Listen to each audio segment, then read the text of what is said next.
আজ আমি তৈরি করব খুব সহজ উপায়ে একটি tiffin recipe. Welcome back to my channel S কিচেনের পক্ষ থেকে আমি শেফালি নিয়ে এসেছি আজ আপনাদের জন্য আরও একটি নতুন স্বাদের নতুন রেসিপি, টিফিন রেসিপি। অল্প কিছু উপকরণ দিয়ে আজ আমি তৈরি করব একটা সুন্দর টিফিন। তাই জন্য নিয়েছি অল্প কিছু উপকরণ, দেখে নিন। নিয়েছি অরিও বিস্কুট, এখানে আমার 2 প্যাকেট অরিও বিস্কুট আছে 10 টাকা দামের। নিয়েছি চিনি, নিয়েছি দুধ, নিয়েছি ময়দা, নিয়েছি সুজি, আর নিয়েছি বাটার। আরও অন্য অন্য উপকরণও আছে। আমার আরও নিত্য নতুন রেসিপি পেতে আমার চ্যানেলটিকে সাবস্ক্রাইব করুন আর পাশে থাকা বেল আইকনটিকে অল করে রাখুন, যাতে সবার প্রথমে আমার নোটিফিকেশন আপনার কাছে পৌঁছে যায় আর আপনি অতি সহজেই দেখে নিতে পারেন। দেখুন, এখানে আমি নিয়েছি 200 ml দুধ, আর তার সঙ্গে নিয়েছি 10 টাকা দামের 1 প্যাকেট গুঁড়ো দুধ আমি গুলিয়ে নিয়েছি। এখানে দুধটা এখনো উষ্ণ গরম আছে। দিয়ে দেব বাটার। বাটারটা এর মধ্যে গলতে থাক। এবার যেটা করব, এখানে দেখুন নিয়েছি কাপের মাপ করে, দেখুন এই কাপটার মাপ করে নিয়েছি আমি 1 কাপ সুজি, আর নিয়েছি একই কাপে 1 কাপের একটু কম চিনি। মানে মিষ্টিটা আপনারা যেমন খাবেন সেটা বুঝেই কিন্তু চিনিটা ব্যবহার করবেন। তো এটা আমি গুঁড়ো করে নিয়ে ফিরে আসছি। দেখুন, সুজি আর চিনিটা আমি গুঁড়ো করে নিয়ে এসেছি। আমি এখানে মিক্সিতে গুঁড়ো করেছি, আপনারা চাইলে এটা কিন্তু শিলপাটায়ও করে নিতে পারেন। এবার নিয়ে নেব একটা বড় সাইজের বাটি। এবার সুজি আর চিনিটা এখানে দিয়ে দেব। মাপটা কিন্তু অবশ্যই ঠিক রাখতে হবে, তবেই কিন্তু খুব সুন্দর একটা টিফিন তৈরি হবে। এই টিফিনটা তো বাচ্চাদেরই খুবই প্রিয় হবে, সেই সঙ্গে বড়রা কিন্তু খুবই ভালোবাসবে। এবার দেখুন, এখানে যে আমি অরিও বিস্কুটটা নিয়েছি, বিস্কুটটাও গুঁড়ো করে নেব। তো বিস্কুটটা গুঁড়ো করে নিয়ে ফিরে আসছি। দেখুন, এখানে আমি অরিও বিস্কুটটাও কিন্তু গুঁড়ো করে নিয়েছি। এবার দেখুন, এটা আমি সুজি আর চিনির মধ্যে মিশিয়ে দেব।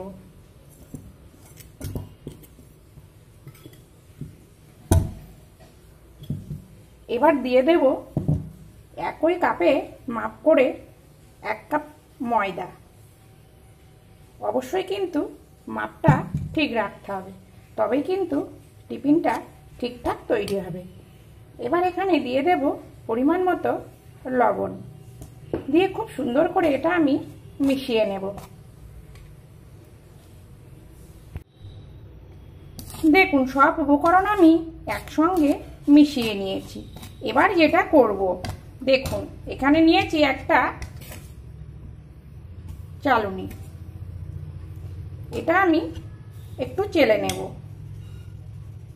দেখুন, এইভাবে চেলে নিয়ে আমি ফিরে আসছি। প্লিজ ভিডিও দেখার শুরুতে একটা লাইক দিয়েই ভিডিওটি দেখা শুরু করুন।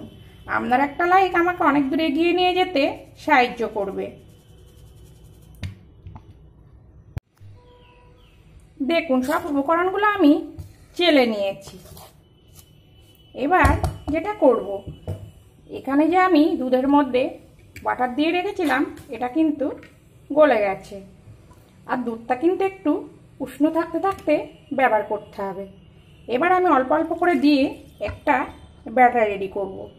একসঙ্গে কিন্তু দুধটা ব্যবহার করবেন না, তাহলে কিন্তু হালকা হয়ে যাবে। তো ব্যাটারটা রেডি করে নিয়ে আমি ফিরে আসছি। দেখুন, সব উপকরণ আমি 10 মিনিট মতো এইভাবে ফ্যাটিয়ে নিয়েছি। আর সব দুধ কিন্তু আমি ব্যবহার করিনি, এখনও অল্প একটু দুধ রেখে দিয়েছি, কেননা এটা কিন্তু সুজি, এখনও কিন্তু ফুলে যাবে। তো দেখুন, আমি এরকম ঘনত্ব রেখেছি। আরও একটা জিনিস কিন্তু মেশানো বাকি আছে। দেখতে হলে ভিডিওটি স্কিপ না করে পুরোটাই দেখুন, তবেই বুঝতে পারবেন আমি এখানে আর একটা কি মেশাবো। তো অবশ্যই এইভাবে ফেটাতে হবে, কিন্তু এটা যত ভালো ফেটানো হবে ততই কিন্তু টিফিনটা খেতে ভালো হবে। তো আমি এটা ঢাকা দিয়ে 20 মিনিট রাখবো। 20 মিনিট পরে ফিরে আসছি। দেখুন আমি 20 মিনিট পরে ফিরে এসেছি, আর ব্যাটারটা কিন্তু অনেকটা ফুলে গেছে, যেহেতু এখানে সুজি দেওয়া আছে, আর অনেকটা ঘনও কিন্তু হয়ে গেছে। তো এখানে আমি একটা জিনিস মেশাবো বলেছিলাম, সেটা হলো বেকিং পাউডার, হাফ টিস্পুনের একটু কম, আর এখানে আর অল্প একটু দুধ অ্যাড করব, দিয়ে আরও 5 মিনিট মতো এটা মিশিয়ে নেব। দেখুন 5 মিনিট মেশানোর পরে এর ঘনত্বটা দেখুন, এরকম কিন্তু ঘনত্ব থাকবে। এবার দেখুন এখানে একটা তাওয়া বসিয়েছি, তাওয়াটা গরম হতে দেব। দেখুন এখানে তাওয়াটা গরম হয়ে এসছে, আর এখানে দিয়েছি 2-4 ফোঁটা মতো তেল। খুব বেশি কিন্তু এখানে তেল ব্যবহার করব না। এবার দেখুন যে ব্যাটারটা আমি করে রেখেছি, ব্যাটারটা দিয়ে দেব।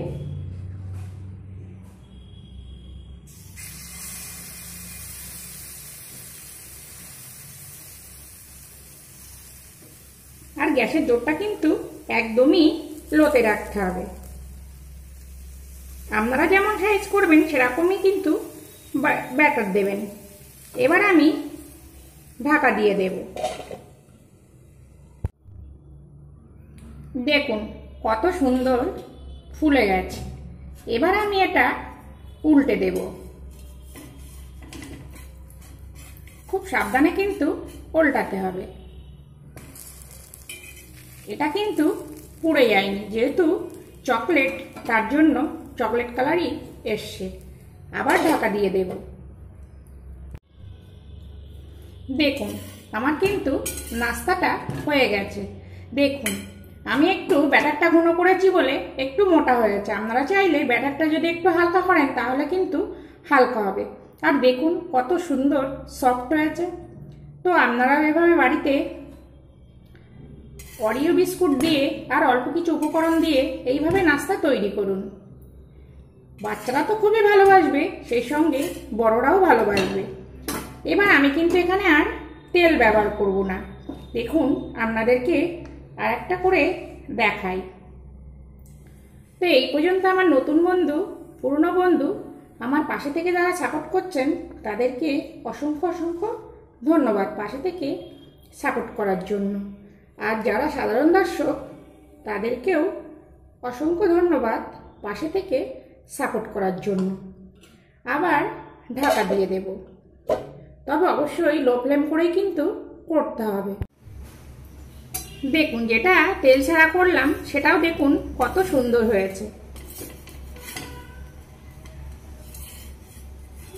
আস্তে করে তলাটা এইভাবে ছাড়িয়ে নেবেন। দেখুন কত সুন্দর হয়েছে দেখুন। তো আমি একইভাবে সবগুলো করে নিয়ে ফিরে আসছি। দেখুন আমি একইভাবে সব অরিও বিস্কুটের নাস্তাগুলো রেডি করে নিয়েছি। আর দেখতে দেখুন কত সুন্দর হয়েছে, খেতেও কিন্তু ততটাই সুন্দর। দেখুন কত সুন্দর নরম হয়েছে। তো আপনারাও এইভাবে বাড়িতে অল্প কিছু উপকরণ দিয়ে এইভাবে নাস্তা তৈরি করুন। আশা করছি খুবই ভালো লাগবে। আর যদি ভালো লাগে প্লিজ প্লিজ আমার চ্যানেলটিকে সাবস্ক্রাইব করে পাশে থাকুন। আর খুব ভালো লাগলে একটা লাইক আর সঙ্গে একটা শেয়ারও করে দিন। আবার ফিরে আসবো নতুন কোনো রেসিপি নিয়ে। সবাই সুস্থ থাকবেন, সবাই ভালো থাকবেন।